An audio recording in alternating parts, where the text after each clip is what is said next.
Respected dear family members, my pranams to you.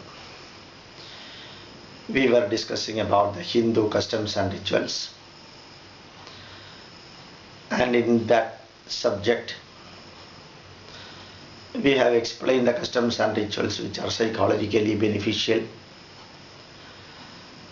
and also the customs and rituals or acharas which are beneficial for our body, physiologically beneficial customs and rituals.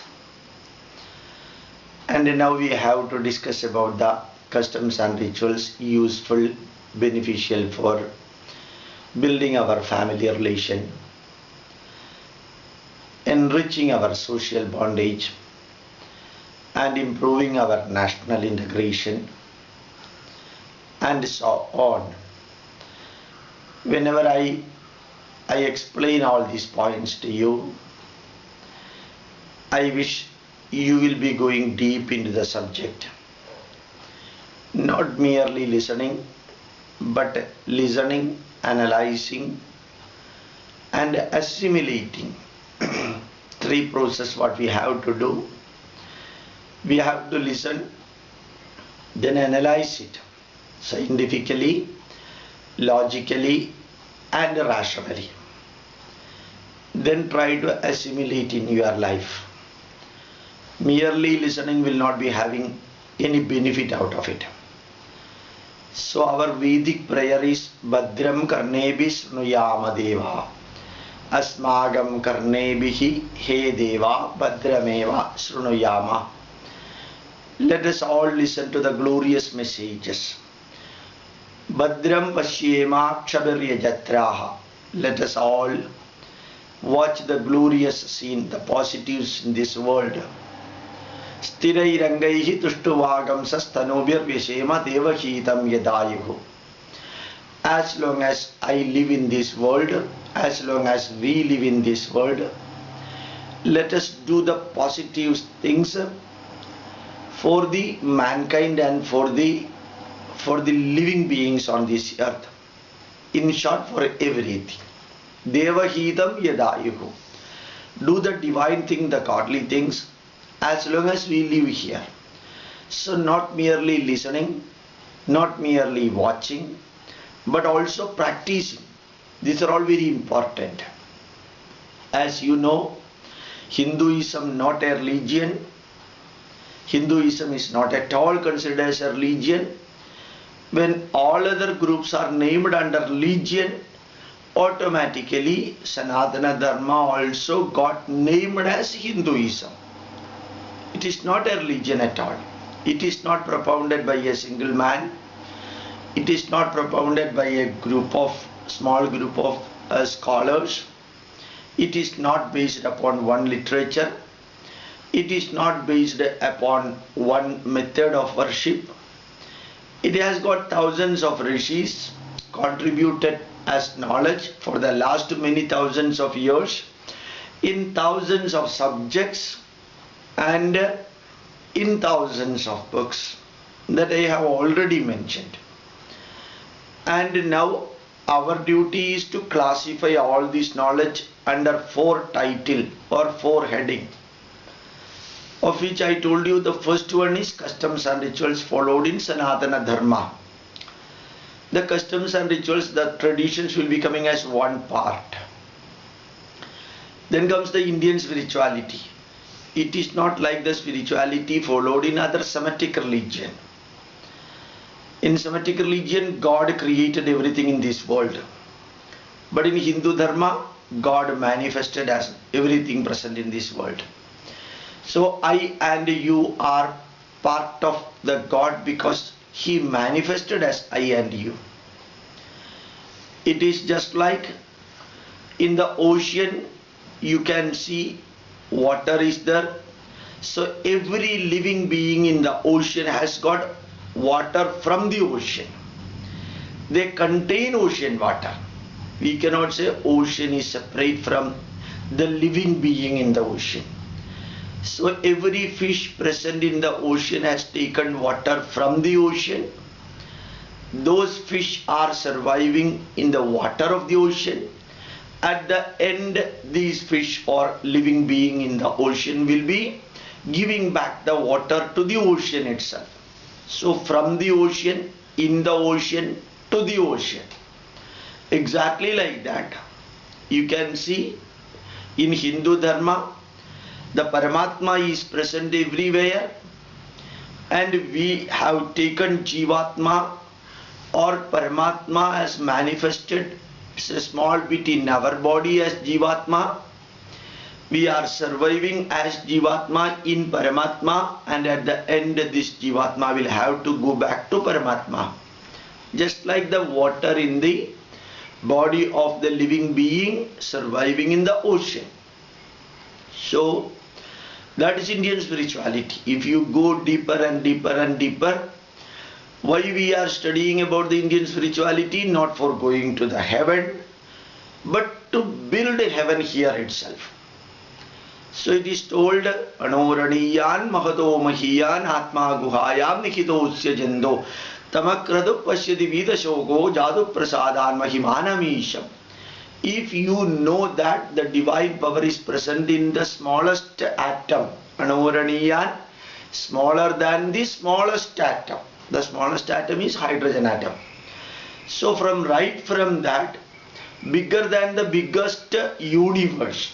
Universe is trillions and trillions and trillions of light years diameter in an imaginary way, we can say like that.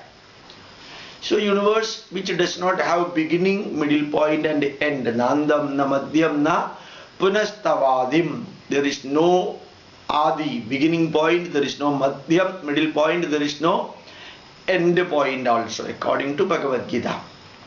So right from the minutest atom till the biggest universe, everything is the manifestation of God.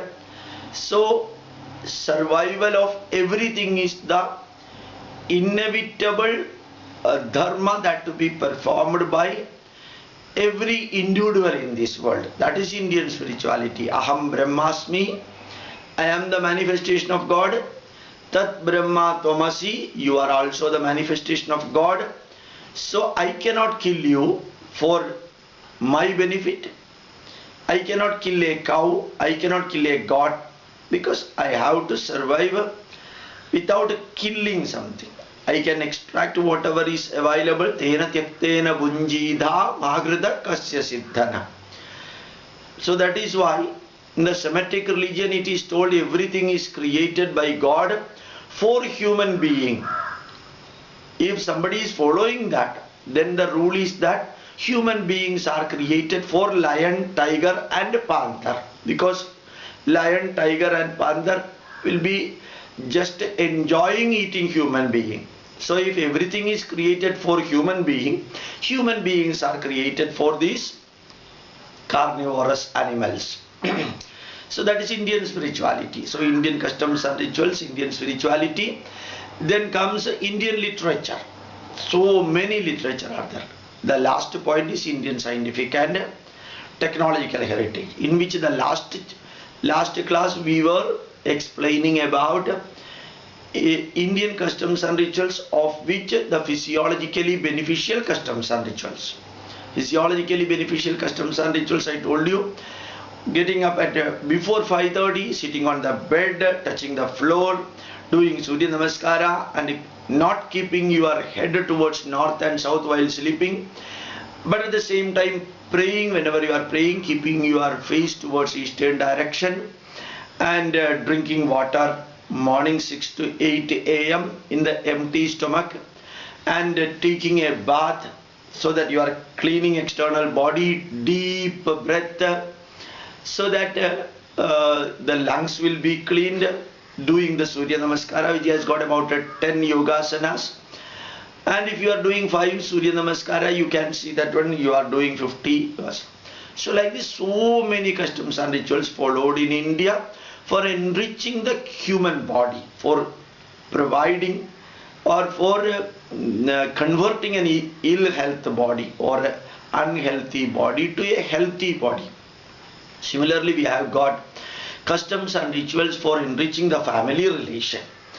The 16 sacraments, Shodasha Karma, right from giving birth for a baby, and then Jata Karma, Annaprashana, Chudakarna, Nishkramana, Upanayana, Vivaha, till the last Amdhyeshti, all the rituals, naming ritual, giving food, the ritual connected with that, doing Upanayana, sacred thread ceremony, and the marriage, the housewarming ceremony, all these are all meant for enriching our family bondage. Remember that when we celebrate the birthday, that is family members coming together. When we are celebrating Onam, particularly in Kerala or Holi in North India, or Vinayaka Chaturthi, Ganesha Chaturthi or Janmashtami, all these celebrations we do it in our home.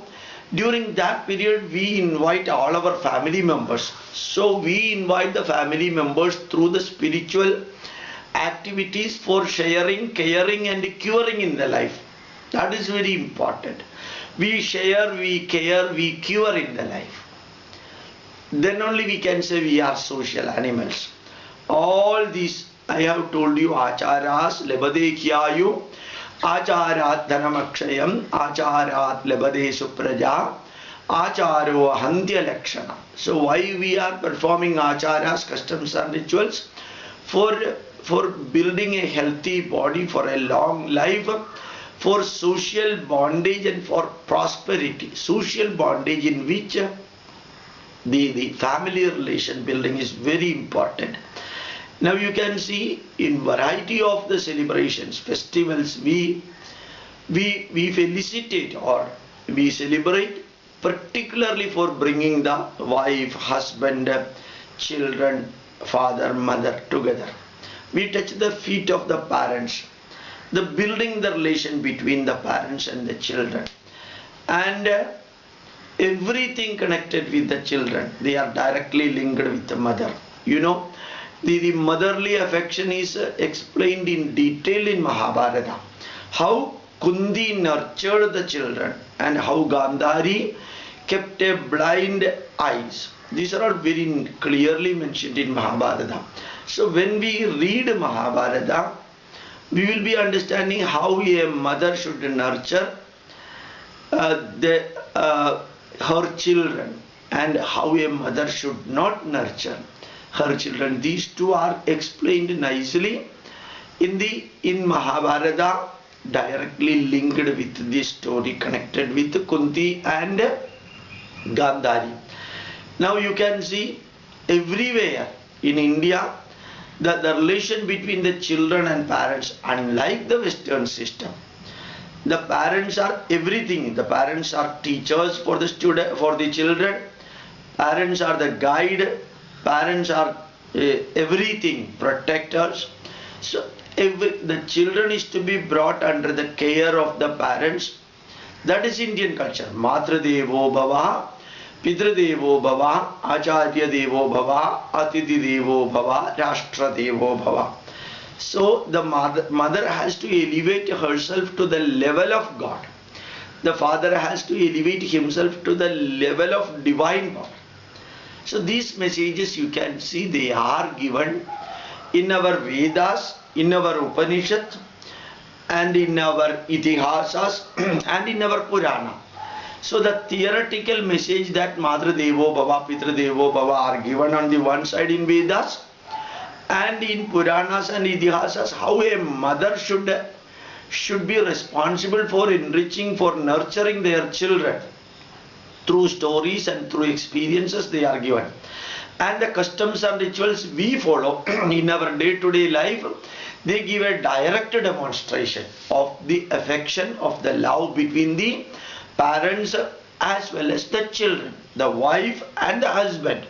Similarly, the brothers and other things. Bali and Sugriva story in Ramayana gives how the family members should never fight each other.